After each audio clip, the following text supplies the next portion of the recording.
नमस्कार दोस्तों, आज हम स्टार्ट करने वाले हैं 2D रिप्रेजेंटेशन ऑफ वेक्टर। अब 2D रिप्रेजेंटेशन ऑफ वेक्टर होता क्या है? तो ये जो चीज है कि 2D रिप्रेजेंटेशन मतलब कि ग्राफ में जो ग्राफ होता है, तो ग्राफ में हम वेक्टर्स को कैसे एक्सप्लेन करेंगे, एक XY प्लेन पे वेक्टर को कैसे एक्सप्लेन किया जाता है और उसे क्या क्या प्रॉपर्टीज होती है या फिर क्या क्या नई चीजें हम एक ग्राफ से एक वेक्टर के बारे में जान सकते हैं। क्योंकि नॉर्मली हम वेक्टर्स को ऐसे ही, तो एक वेक्टर है तो वेक्टर को तो मैथमेटिकली एक्सप्लेन करना पड़ेगा, कहाँ है, कितने एंगल में है, किसके साथ कितने एंगल पे है। तो जब भी हम किसी लाइन, किसी वेक्टर, किसी भी चीज को एक्सप्लेन करते हैं, किसी भी चीज का पोजीशन या उसका ओरिएंटेशन, मतलब वो रोटेट कर रहा है किस तरफ, वो किस जगह पे है, ये जब डिफाइन करते हैं तो सबसे पहले जो हमें जरूरी होता है वो है graph. Basically it's not about graph, ये है एक्सिस। अभी एक्सिस क्या है? तो सोचिए कि इस बोर्ड पे यहां पे एक पॉइंट हमें एक्सप्लेन करना है। एक पॉइंट कहाँ है? अब कैसे बताएंगे पॉइंट कहाँ है? हमें तो पता, मतलब मैथमेटिक्स में तो ऐसे नहीं बदल जाएगा यहां पे है ये पॉइंट या फिर यहां पे है ये पॉइंट, ऐसे नहीं। मैथमेटिक्स को एक्सप्लेन करना पड़ेगा कि कहाँ है प्रॉपरली ये पॉइंट, किसी वेरिएबल का सहारे। तो ओरिजिनली ये जो वेरिएबल्स होते हैं, इन वेरिएबल्स को कहाँ कैसे यूज करेंगे वो इंपॉर्टेंट है। तो नॉर्मली ये, क्योंकि एक 2D प्लेन है, मतलब यहाँ पे क्यों 2D है, ये एक प्लेन है। इस प्लेन पे किसी पॉइंट को डिफाइन करने के लिए हमें मिनिमम 2 वेरिएबल्स की जरूरत पड़ती है। एक वेरिएबल से नहीं कर सकते, 2 लगेगा ही। कैसे? जैसे सोच लीजिए ये एक एंड है इस बोर्ड का, ये एक साइड है और ये एक साइड है ऊपर जो है। तो अगर हम एक पॉइंट को इन दोनों साइड से परपेंडिकुलर डिस्टेंस के हिसाब से डिफाइन करें तो हम उस पॉइंट को डिफाइन कर सकते हैं। जहां भी हो, यहां पे हो, यहां पे हो, हर जगह यहां से परपेंडिकुलर डिस्टेंस और यहां से परपेंडिकुलर डिस्टेंस मेजर कर सकते हैं। और ये 2 अगर फिक्स्ड है तो वो पॉइंट भी फिक्स्ड है, हम चेंज नहीं कर सकते उस पॉइंट को। अब देख लीजिए, अब इस हाइट पे एक पॉइंट है और यहां से इतनी दूर एक पॉइंट है। अब ऐसा एक ही चीज, एक ही पॉइंट हो सकता है। मतलब अगर ये पॉइंट, सोच लीजिए यहां से यही कोई 5 सेंटीमीटर दूर है, यहां से 7 सेंटीमीटर दूर है। तो अब ये जब है इस यहां से 5 सेंटीमीटर या 7 सेंटीमीटर दूर में यही पॉइंट हो सकता है और कोई पॉइंट यहां पे नहीं आ सकता। इसीलिए एक 2D रिप्रेजेंटेशन है, मतलब 2D बेसिकली हम बोल रहे हैं 2 डायमेंशन, यानी कि 2 वेरिएबल्स। और इसके लिए हमें चाहिए 2 एक्सिस। यहां पे वो ये है एक्सिस, बेसिकली रेफरेंस है, मतलब कि रेफरेंस जहां से हम बता सकते हैं कि डिस्टेंस कितने हैं। तो 90 डिग्री बेसिकली एक ऐसा सेटअप है कि अगर 2 लाइंस एक दूसरे को 90 डिग्री में कट करें तो सारे एंगल उनके 90 डिग्री से होते हैं। मतलब ये एकमात्र जगह है जहां पे 2 लाइंस अगर एक दूसरे को परपेंडिकुलरली कट करें तो सारे एंगल सेम होते हैं। और कहीं भी ये चीज नहीं होता, सिर्फ परपेंडिकुलरली कट करने से ही सारे एंगल सेम होते हैं। ये बहुत बड़ा एक एडवांटेज है कि हम XY एक्सिस को परपेंडिकुलरली लेते हैं। तो हम इसे 4 सिमिलर पार्ट्स में डिवाइड कर सकते हैं और उसके अलग अलग प्रॉपर्टीज को हम देख सकते हैं। इसीलिए दोनों परपेंडिकुलर होते हैं। नहीं तो हम 2 जैसे भी हमारी मर्जी 2 लाइंस ले सकते थे, बट क्योंकि ये एक हमें एडवांटेज देता है इसलिए ये लिया जाता है। अब नेक्स्ट पार्ट है कि वेक्टर को ग्राफिकली कैसे लिया जाता है, कैसे उसे एक्सप्लेन या कुछ किया जाता है। ठीक है, तो पहले एक XY एक्सिस ड्रॉ करते हैं।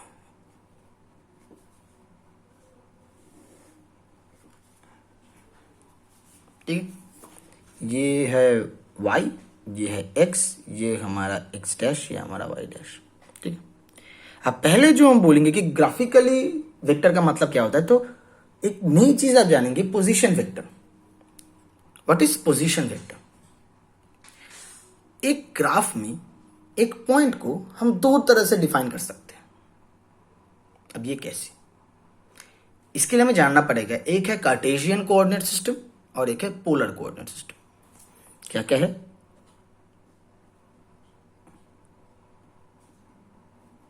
Cartesian coordinate system, polar coordinate system. Cartesian को कभी कभी रेक्टेंगुलर ही बोला जाता है, रेक्टेंगुलर कोऑर्डिनेट सिस्टम। अब क्यू, सोचिए ये जो पॉइंट है यहाँ पे, हम इसे कैसे डिफाइन करेंगे, यहां से परपेंडिकुलर डिस्टेंस, यहां से परपेंडिकुलर डिस्टेंस, ये परपेंडिकुलर डिस्टेंस सोचिए ए है और ये बी है, तब इस पॉइंट को हम क्या लिखते हैं, ए कॉमा बी। ठीक है, तो हमने पॉइंट को डिफाइन कर दिया ऐसे, ये ए, यहां से परपेंडिकुलर डिस्टेंस ए और यहां से perpendicular distance B. X axis से जो परपेंडिकुलर डिस्टेंस होता है उसे कहा जाता है वाई कोऑर्डिनेट, और वाई एक्सिस से जो परपेंडिकुलर डिस्टेंस होता है उसे कहा जाता है एक्स कोऑर्डिनेट। ये मैंने पिछले वीडियो में बताया था।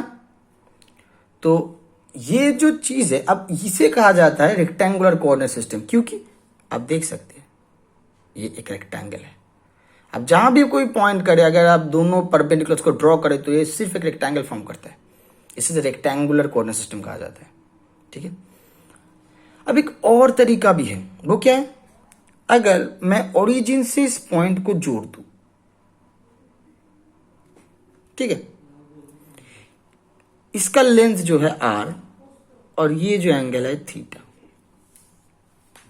मतलब पॉजिटिव एक्स एक्सिस के साथ जो एंगल करता है एक लाइन एंटी क्लॉकवाइज। ठीक है, ये एंटी क्लॉकवाइज बड़ा मीनिंगफुल है, क्योंकि एंटी क्लॉकवाइज एंगल मतलब घड़ी की विपरीत तरफ जो एंगल हम लेते हैं, तो क्योंकि मैथमेटिक्स में घड़ी के विपरीत दिशा में जो एंगल होता है उसे पॉजिटिव एंगल काउंट किया जाता है। ठीक है, ये कन्वेंशन है, इसका कोई ऐसा मीनिंग नहीं है कि हम ये पॉजिटिव करने का कोई कारण है, वैसे कुछ नहीं है, हो भी सकता है कोई कारण, बट ये कोई ऐसा कारण नहीं है कि लॉजिकली हम सेटिस्फाई करें, ये वो चीज नहीं है।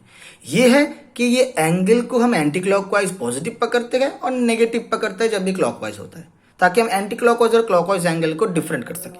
मतलब ये चीज यहां से यहां जा रही है कि यहां से नीचे, मतलब एक्स एक्सिस के ऊपर जा रही है या एक्स एक्सिस के नीचे आ रही है, ये बताने के लिए हम ये एंगल, अगर हम इस लाइन को नीचे खींचे तो यहां भी तो थीटा एंगल हो सकता है, तो थीटा एंगल तो कौन सा पकड़े, मतलब अगर हम नीचे ऐसे करते यहां पे भी एक थीटा एंगल हो सकता है।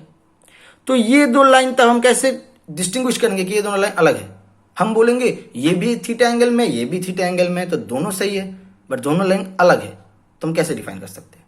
तब हमें ये लेना पड़ता है कि यहां से एंटी क्लॉकवाइज एंगल और ये एंटी क्लॉकवाइज एंगल, तो दोनों अलग हो गए, तो ये यूज किया जाता है। तो ये आर और ये थीटा से हम जो कोऑर्डिनेट तैयार करते हैं उसे कहा जाता है आर, ऐसे लिखा जाता है आर थीटा। एक पॉइंट का ओरिजिन से डिस्टेंस और उनका जो कनेक्टिंग लाइन है वो पॉजिटिव एक्स एक्सिस के साथ एंटी क्लॉकवाइजली जो एंगल क्रिएट करता है, उससे हम इसके पोजीशन को डिफाइन करते हैं आर थीटा। अब क्योंकि हम ऐसे एक पोजीशन डिफाइन कर सकते हैं, ये जो लाइन है ये अगर एक वेक्टर होता, मतलब इस ओरिजिन से इस पॉइंट की तरफ, ये पी ले लेते हैं, ये जो वेक्टर होता है इसे कहा जाता है पोजीशन वेक्टर। ठीक है, चलिए हम इसे लिख लेते हैं, ये आर वेक्टर है। ठीक है, इसे कहा जाता है पोजीशन वेक्टर, मतलब ओरिजिन से अगर किसी पॉइंट के पोजीशन को डिफाइन करने के लिए जो वेक्टर हम लेते हैं, यानी 2D प्लेन पे, XY प्लेन पे, या फिर 3D प्लेन पे भी हो सकता है, 3D स्पेस पे, वो अलग बात है। किसी पॉइंट से ओरिजिन से उस पॉइंट की तरफ जो वेक्टर हम ड्रॉ कर सकते हैं, ओरिजिन से किसी पॉइंट की तरफ जो वेक्टर ड्रॉ करते हैं उससे उस पॉइंट का पोजीशन वेक्टर कहा जाता है। तो यहां पे P पॉइंट का पोजीशन वेक्टर है R। ठीक है, यही पता चल गया। तब कुछ और करते हैं, ये A है और ये B है, तो ये सर ये A है ये B है, तो ये A जब है तो ये भी A है, रेक्टेंगल है ना, ऊपर ये A है तो ये भी A है, ये B है तो ये भी B है। ठीक है, तो चलिए काम करते हैं, हम इनमें रिलेशन क्रिएट करते हैं कि ए बी और आर थीटा में रिलेशन क्या है। कुछ तो इनका कन्वर्जन करना पड़ेगा, पर हमें ये भी पता है, तो क्या हम ग्राफ ड्रॉ करेंगे फिर ढूंढेंगे कि क्या होता है, कर भी सकते हैं, बट हम एक रिलेशन क्रिएट करते हैं ताकि हमें आसानी हो। तो पहली बात ये ए है, ठीक है, अच्छा, तो ये आर और ये ए, हमें थीटा पता है, तो हम थीटा से क्या क्या निकाल सकते हैं, बेसिक 3 चीजें, साइन थीटा और कॉस थीटा, समय यही 2 बेसिक्स है। टेन थीटा तो इनको डिवाइड करके भी निकलता है, तो साइन थीटा और कॉस थीटा है बेसिक थिंग। ठीक है, तो ये है हाइट और ये हाइपोटेनियस, तो साइन थीटा क्या होगा B/R, कॉस थीटा होगा A/R। ठीक है, तो हमें क्या मिला, A = R cos theta, B = R sin theta. ठीक है, तो ये क्या है, कार्टेशियन टू सॉरी ये है पोलर टू कार्टेशियन। देखिए हमें पोलर का आर और थीटा पता हो तो हम ये और भी निकाल सकते हैं। फिर एक और चीज, अगर हम ये करें कि ए स्क्वायर प्लस बी स्क्वायर क्या होगा, हमें तो यहां से दिखाई दे रहा है A square plus B square equal to R square, ठीक है। और क्या दिखाई दे रहा है, tan theta equal to B by A. तो सोचिए अगर हमें ए और बी पता है तो हम ये आर और थीटा टेन थीटा निकाल सकते हैं, जो होगा r equal to root over a square plus B square और थीटा इक्वल टू, ये हम लिख रहे हैं, आपको पता नहीं होगा कि tan inverse b by a क्या होता है। हम जस्ट बेस सिंपल डेफिनेशन दे देते हैं कि अगर tan theta equal to root three है तो थीटा इक्वल टू 60 डिग्री है, तो ये इसको लिखा जाता है टेन इनवर्स रूट थ्री, ठीक है। जस्ट इतना ही आपको पता होगा तो चल जाएगा, क्योंकि एडवांस चीज बहुत अलग है कि ये कैसे इन्वर्स होता है, ये क्या होता है, इन्वर्स चीज क्या है, तो ये आपको ही पता नहीं होगी, ये एक अलग चीज है इन्वर्स ट्रिग्नोमेट्रिक फंक्शन। तो वो सब आपको भी जानना नहीं पड़ेगा, तो वो जानने के लिए आपको टाइम लगेगा। अगर आप जानते हैं तो बहुत अच्छा है, बट ये जानने के लिए आपको एक अलग टाइम देना पड़ेगा, क्योंकि इतना जल्दी ये नहीं चीज हो जाए, ये इतनी जल्दी ये चीज नहीं हो सकता, ठीक है। तो नेक्स्ट, तो ये क्या हुआ हमारा, ये है polar, cartesian to polar, polar to cartesian, cartesian to polar, conversion आप समझ गए। अब इससे हमें क्या मिलेगा, हमें तो वेक्टर बनाना था, हमें तो वेक्टर से बात करनी थी ना। तो अब जो चीज हम बताने वाले हैं कि ये जो एक्स एक्सिस है इसका डायरेक्शन है पता है कहाँ, हाँ इस तरफ है, वो बात नहीं है। आप बोलेंगे कि ये है एक्स का डायरेक्शन, मैथमेटिक्स कैसे समझेगा ये एक्स का डायरेक्शन है। वेक्टर्स में डायरेक्शन कैसे डिफाइन करते थे हम, यूनिट वेक्टर, हमने बताया था कि वेक्टर का डायरेक्शन डिफाइन करता है उसका यूनिट वेक्टर, ठीक है। तो यहां पे अगर, तो यहां पे एक्स का जो यूनिट वेक्टर है उसे कहा जाता है आई कैप। ये कन्वेंशन है कि एक्स के यूनिट वेक्टर को आई कैप और वाई के यूनिट वेक्टर को जे कैप कहा जाता है। ये बेसिक कन्वेंशन है, इसका कोई ऐसा रूल नहीं है कि ये क्यों बोला गया है, तो ये कन्वेंशन है। एक्स को आई से डिफाइन किया जाता है, वाई को जे से, और जेड जब आएगा जेड को के से, ठीक है। तो ये है उनके डायरेक्शन में यूनिट वेक्टर्स, एक्स के डायरेक्शन में आई, वाई के डायरेक्शन में जे। तो अगर मैं ये जो है ये एक वेक्टर होता, इसे हम एक वेक्टर बोलते, ठीक है। तो जरा बताओ कि ये जो वेक्टर है इसका वैल्यू कितना है, ए, डायरेक्शन क्या है आई कैप। तो हमने ये पढ़ा था कि A vector equal to A vector modulus into A cap, ये हमने पढ़ा था। तो यहां पे क्या होगा, वेक्टर मॉड्यूलस और वेक्टर्स यूनिट वेक्टर, तो ये आई कैप हो गया। तो ये वेक्टर है ए आई कैप।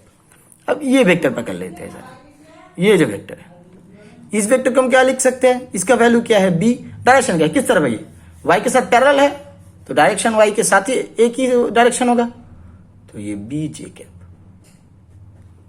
मिला। तो ये ए आई कैप है, ये बी जे कैप है। अब इसे जरा देखिए, ये एक ट्रायंगल है ना, ये दो लाइंस या ये दो साइड्स एक ही ऑर्डर में लेके हम दो वेक्टर्स डिफाइन कर रहे हैं, ये वेक्टर और ये वेक्टर। तो अपोजिट डायरेक्शन में लिया हुआ ये वेक्टर क्या होगा, इन दोनों का रिजल्टेंट।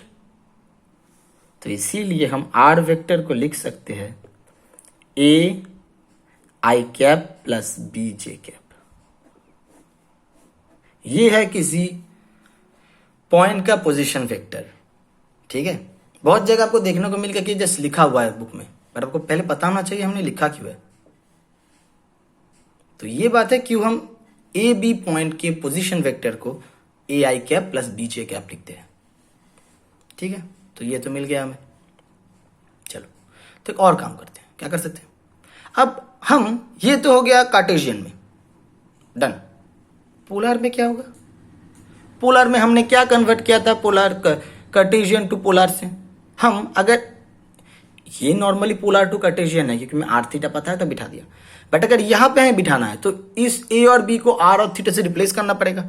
तो हम ए की जगह ये और बी की जगह ये बिठा सकते हैं। तो हमें तब क्या मिलेगा,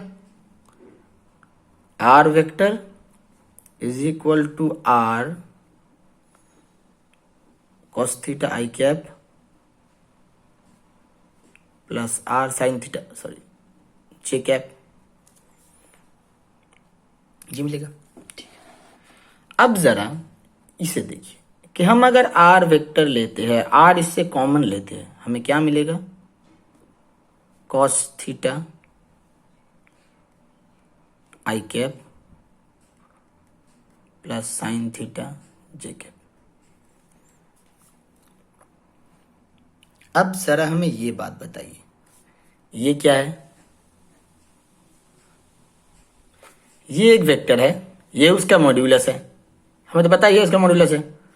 तो वेक्टर के मॉड्यूलस को, तो ये क्या चीज है?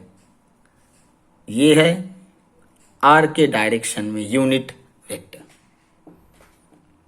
ठीक है, ये बड़ा अच्छा चीज है कि ये जो आर के डायरेक्शन में यूनिट वेक्टर है उसे हम बस किससे डिफाइन कर रहे हैं? एंगल्स से, और एंगल्स के डायरेक्शन में यूनिट वेक्टर से। ठीक है, ये जो एंगल है कॉस थीटा और ये है साइन थीटा, या फिर हम इसको दोनों को कॉस में लिख सकते हैं। ये कॉस थीटा, ये कॉस 90 डिग्री माइनस थीटा। यानी हम दिखाते हैं कि ये असल में क्या हो रहा है। ये एंगल थीटा किसके साथ है? आई के साथ, तो कॉस थीटा आई कैप। अब ये अगर थीटा है तो ये एंगल क्या है? 90 डिग्री माइनस थीटा। तो हम इस चीज को हमें इधर लिखते हैं कि आर कैप यूनिट वेक्टर है, तो ये है कॉस थीटा आई cap plus cos 90 degree minus theta J cap. यानी हम इस वेक्टर के यूनिट वेक्टर को जस्ट उसके एंगल से डिफाइन कर रहे हैं। एक्स एक्स के साथ जो एंगल है उसका कॉस प्लस आई कैप, वाई एक्सिस के साथ जो एंगल है उसका कॉस जे कैप। और ये चीज सिर्फ इन्हीं दो डायरेक्शंस पे डिपेंड नहीं करती। मतलब अगर एक्स और वाई एक्सिस नहीं होते, एक्सिस जो मर्जी हो सकते थे, मतलब if the axis was this like this, ये दो रेफरेंस है पता नहीं ये परपेंडिकुलर है कि है नहीं, ये दोनों हमारा रेफरेंस है। ठीक है, अगर तब भी आप ट्राई करें तो ये चीज एप्लीकेबल हो सकती है। थोड़ा चेंज होगा, एक काम कीजिए, आप लोग कर सकते हैं कि इस चीज को ट्राई कीजिए कि अगर ऐसे दो एक्सिस होते, मतलब जिनके बीच में, मतलब यहां पे अगर हम एक पोजीशन वेक्टर डिफाइन करते, ये अल्फा होता और ये बीटा। ठीक है, अगर ऐसा होता तो क्या ऐसा कुछ हम बना सकते थे? ऐसे इस वेक्टर के डायरेक्ट यूनिट, पकड़ लीजिए ये आई कैप है, आई कैप नहीं पकड़ना पड़ेगा, समझ लीजिए ये ए कैप है, ये बी कैप है, मतलब इसके डायरेक्शन में जो यूनिट वेक्टर है वो ए कैप और बी कैप है। तो ये जो वेक्टर है इसका यूनिट वेक्टर क्या हम इसे निकाल सकते हैं कि नहीं? एक बार आप ट्राई कर सकते हैं, ट्राई कर लीजिए, क्योंकि ये चीज थोड़ा इंटरेस्टिंग है। मैंने ये तो बता दिया, अब ये आप लोगों के आइडिया के ऊपर डिपेंड करता है आप क्या करेंगे। तो एक बार ट्राई कीजिए। इस वीडियो में मैं नहीं बताने वाला, क्योंकि तब आप देख ही लेंगे। आप ये वीडियो आ रहा है, हम देख लेंगे, मतलब अब मैं अगर बोलूँ आपको पॉज करके फिर देखिए, कुछ इंपॉर्टेंस नहीं मिलेगा। आप 1 मिनट 2 मिनट सोचेंगे फिर छोड़ देंगे। उससे अच्छा आप ये करिए, नेक्स्ट डे जब वीडियो आएगा आपको पता चल जाएगा ये होता भी है, हो सकता भी है या नहीं। ठीक है, ट्राई कर सकते हैं ये चीज। तो हमें पहले ये मिल गया, तो ये बेसिक चीज है कि ये हमारा यूनिट वेक्टर है। अब यूनिट वेक्टर की वैल्यू कितनी होती है? 1। तो हमें इससे कैसे पता है इसकी वैल्यू 1 है? तो हमें निकालना पड़ेगा इसकी वैल्यू 1 क्यों है। अच्छा, तो पहली बात देखिए, हमने एक चीज यहां पे कर रखी है, ये आर वेक्टर है और इसकी वैल्यू है। मतलब अगर आर वेक्टर ऐसे लिखा जाए कि A I cap plus B J cap है, ठीक है, तो हमारा जो आर है वो निकलेगा √over a square plus B square, है ना? ये तो यहाँ पे लिख रखा है। ये मतलब अगर हम एक वेक्टर की जस्ट पॉइंट जानते हैं, जिस पॉइंट का पोजीशन वेक्टर निकाल रहे हैं, उसे जान के हम ये बता सकते हैं कि उसका उस वेक्टर की लेंथ कितनी है और ये जो है वेक्टर क्या है। और अगर यूनिट वेक्टर निकालना है तो बहुत तरीके से निकाल सकते हैं। ऐसे निकाल सकते हैं, हमें बस थीटा निकालना है। थीटा कैसे निकलेगा? थीटा जहां से इच्छा, जहां से आपकी मर्जी हो आप ले सकते हैं। तो ये जो ए है और आर है, यहां से भी आ सकता है। आपको पता है कि equal to r cos theta है, तो बस बाहर से कॉस थीटा निकाल लीजिए, या फिर आप साइन थीटा निकाल लीजिए, आपको एंगल मिल जाएगा, दोनों यहां पे रख दीजिए, हो जाएगा। या फिर आप सिंपल कर सकते हैं कि आर कैप क्या होगा, आर वेक्टर बाई आर, यानी कि A by R I cap plus B by R J cap. यहां भी यूनिट वेक्टर मिल गया। तो ये जो चीज है ये बड़ी इंटरेस्टिंग है कि हम किसी भी वेक्टर पॉइंट को ऐसे पोजीशन वेक्टर में डिफाइन कर सकते हैं और फिर हम उसकी एंगल निकाल सकते हैं, लेंथ निकाल सकते हैं, सब कुछ निकाल सकते हैं। ठीक है, तो ये है प्रोसीजर की, प्रोसीजर नहीं, आइडियाज, कंसेप्ट कि हम कैसे ये चीज, इन चीजों को निकालते हैं। ठीक है, जैसे हम किसी भी वेक्टर्स को कार्टेशियन और पोलर बेसिकली दोनों स्टाइल्स में डिफाइन, दोनों कोऑर्डिनेट सिस्टम्स में डिफाइन कर सकते हैं 2D में। 3D में ये थोड़ा अलग है, वो हम अगले वीडियो में बात करेंगे कि 3D में कैसे अलग है। और ये आप लोग ट्राई कीजिए, ये चीज़ कैसे हो सकती है। अगर हो भी सकती है आप लोग कमेंट में भेज भी सकते हैं मुझे करके, ये कुछ हो सकता है कि नहीं। ठीक है।